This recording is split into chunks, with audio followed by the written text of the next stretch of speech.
फिर से हो गई नोटबंदी। 2000 का नोट बन गया मामूली कागज। मोदी के इस फैसले से देश भर में फिर मचा बवाल।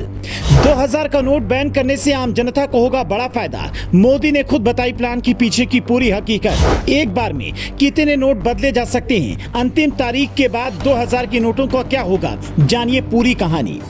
कांग्रेस कर्नाटक जीत का जश्न मना रही थी। केजरीवाल अपने शीश महल में आराम फरमा रहे थे। इसी बीच मोदी ने फिर से ऐलान किया और पूरे देश में बवाल मच गया।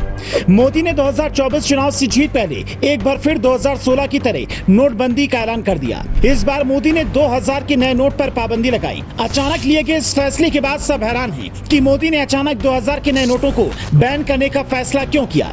लेकिन इसके पीछे मोदी की बहुत बड़ी प्लानिंग है, जिसका खुलासा खुद मोदी ने कुछ समय पहले किया था।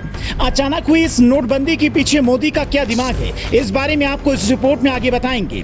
लेकिन इससे पहले 2000 के नोटों को वापस किए जाने के नियम और आखिरी तारीख के बाद 2000 के नोटों को क्या होगा, इस बारे में जान लीजिए। 19 मई को आरबीआई ने फरमान जारी किया कि 2000 रुपए के नोट आरबीआई द्वारा वापस लिए जाएंगे। लेकिन जनता के मन में सवाल है कि नोटों को वापस लेने का नियम क्या है और अंतिम तारीख तक अगर वे नोट बैंक में नहीं जमा करा पाए तो नोटों का क्या होगा। बता दें कि बैंक में 2000 के नोट जमा करने को लेकर फिलहाल कोई पाबंदी नहीं है। कोई भी खाता धारक 30 सितंबर 2023 तक अपने बैंक में जाकर आसानी से नोट बदला सकता है।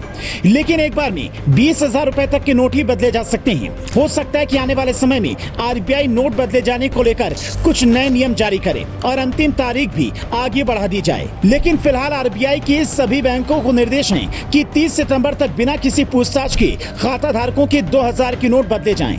आम जनता को मोदी के इस फैसले से ज्यादा तकलीफ नहीं होगी, लेकिन इस फैसले से सभी नेताओं में हड़कंप मच गया है।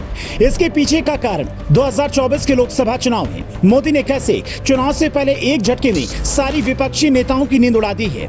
इस प्लानिंग के बारे में आपको एक एक करके बताते हैं। अचानक से नोट बंद किए जाने का कारण बताते हुए आरबीआई ने कहा कि काला धन जमा करने वाले ज्यादातर बड़ी करेंसी में कैश इकट्ठा करते हैं और आम पब्लिक के बीच 2000 के नोटों का चलन इतना अधिक नहीं है, इसलिए 2000 के नोटों को वापस लिया जा रहा है। लेकिन मोदी ये बात जानते हैं कि 2024 चुनाव में भाजपा को हराने के लिए विपक्षी पार्टियां सारे पैतरे अपनाएंगी और इसके लिए बड़े पैमाने पर चुनाव प्रचार में काले धन का इस्तेमाल होगा। इसलिए मोदी ने विपक्ष की सारी चालबाजी को पहले से ही फेल करते हुए 2000 के नोटों को बैन कर दिया। अब आने वाले लोकसभा चुनाव में काले धन का इस्तेमाल ना के बराबर होगा और इससे सबसे ज्यादा नुकसान किसे होगा, ये सबको पता है। इसलिए मोदी के इस फैसले से सभी विपक्षी पार्टियों के होश उड़े हुए हैं। राहुल से लेकर केजरीवाल तक सदमे में हैं कि अचानक ये क्या हो गया। 2000 के नए नोट बैन करने का एक फायदा आम जनता को भी होगा। जैसे 2016 में की गई नोटबंदी के दौरान बड़ी संख्या में काले धन पर चोट हुई थी, उसी तरह इस बार भी बड़ी संख्या में काला धन पकड़ा जाएगा,